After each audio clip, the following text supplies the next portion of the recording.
Story No. 1. My dead mother called my name from the woods. Behind our house, my mother passed away in July. Cancer, diagnosed late, progressed quickly, 4 months from diagnosis to the end.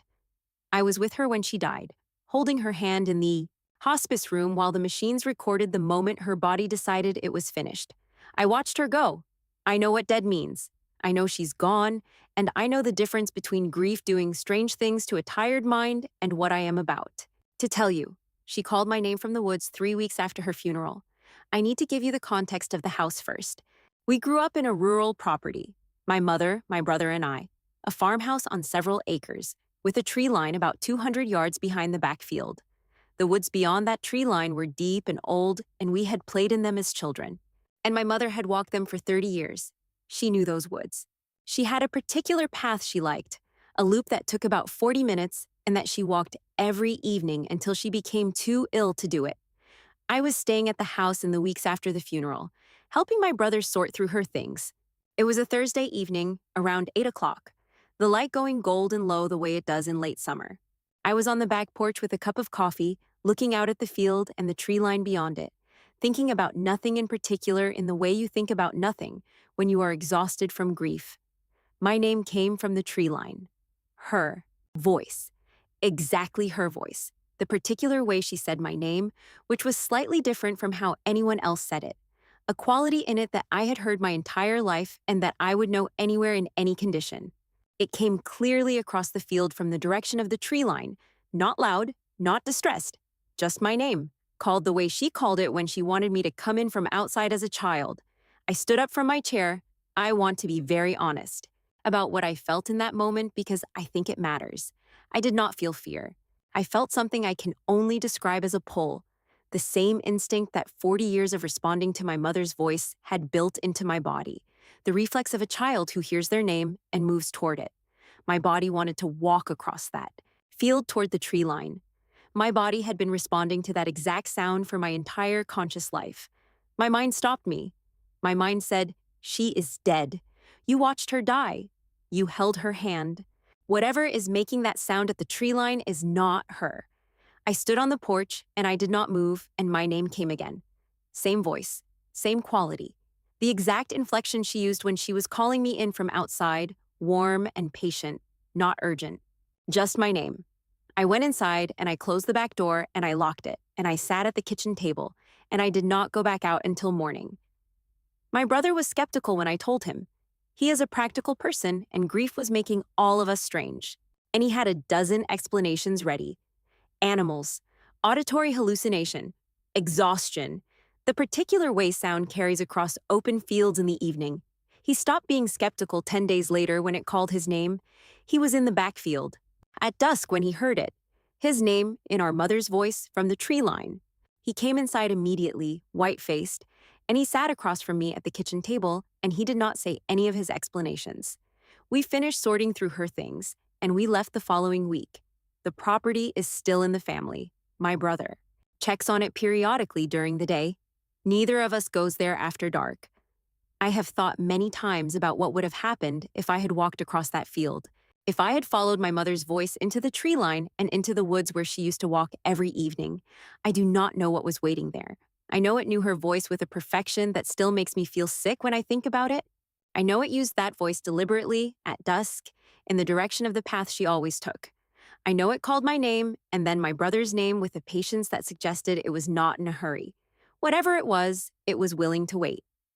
I'm glad neither of us gave it the chance to stop waiting.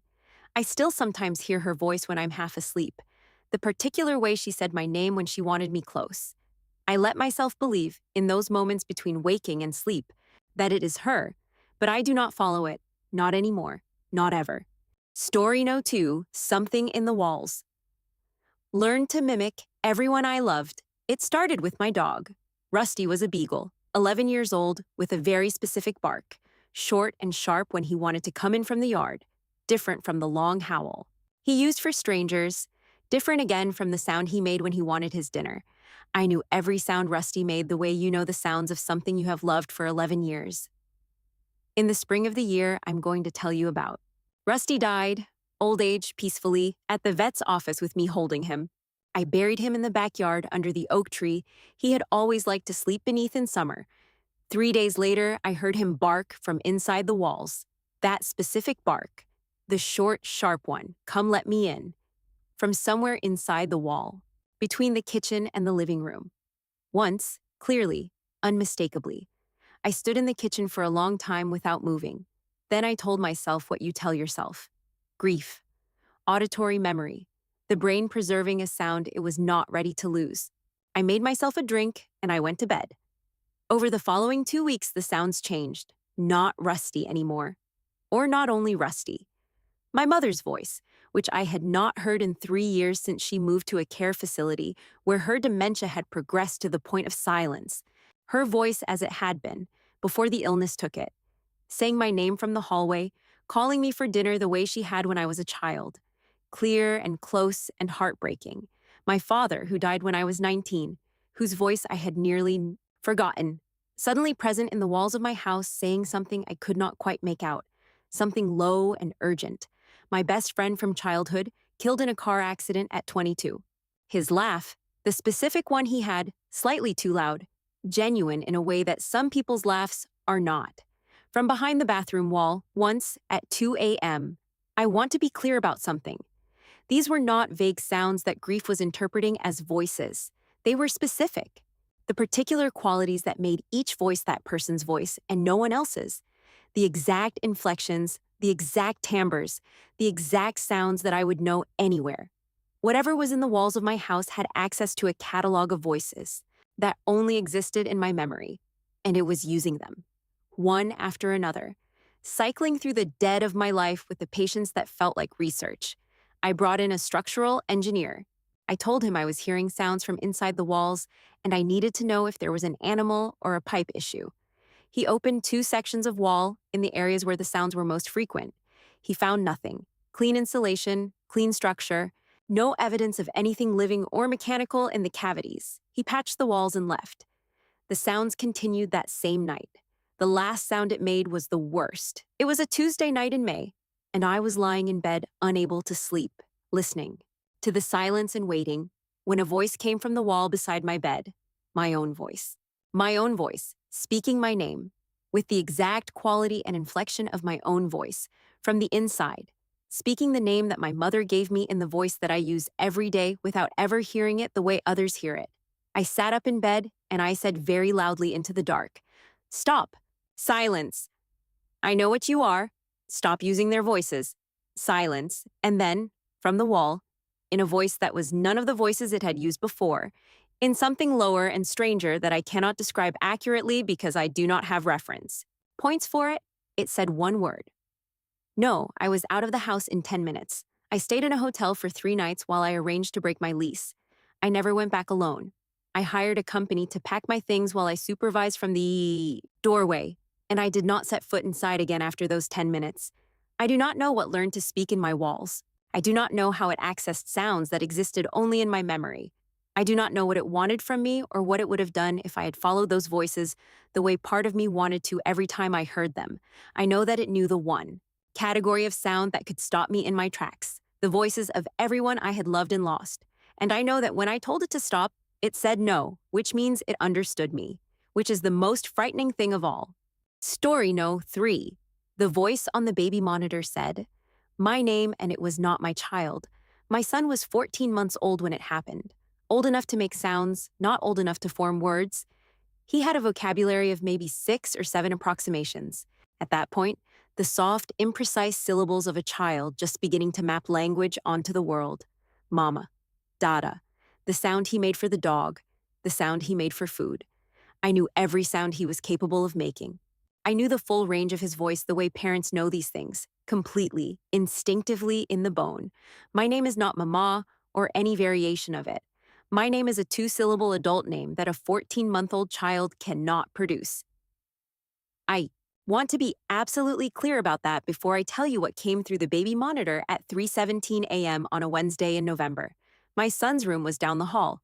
I kept the monitor on my nightstand, the audio-only kind, not a camera, which I have thought about many times since.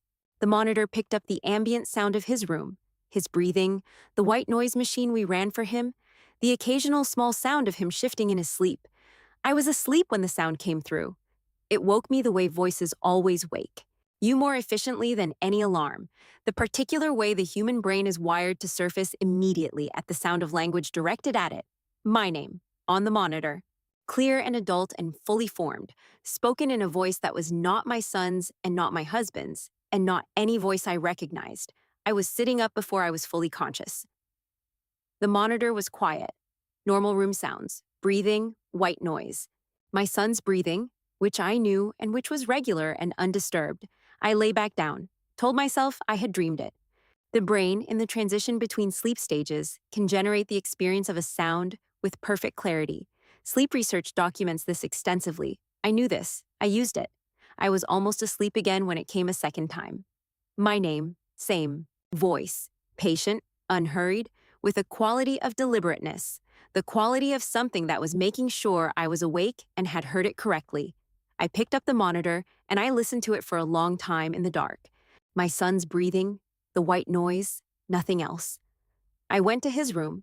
He was asleep, perfect and small and entirely unconscious. His face soft, the way sleeping children's faces are soft, completely at peace. The room was warm and the white noise. Machine ran steadily and nothing was wrong. I stood in the doorway and I scanned every corner of that room. Empty. All of it empty. I went back to bed. I did not sleep. I listened to the monitor until dawn.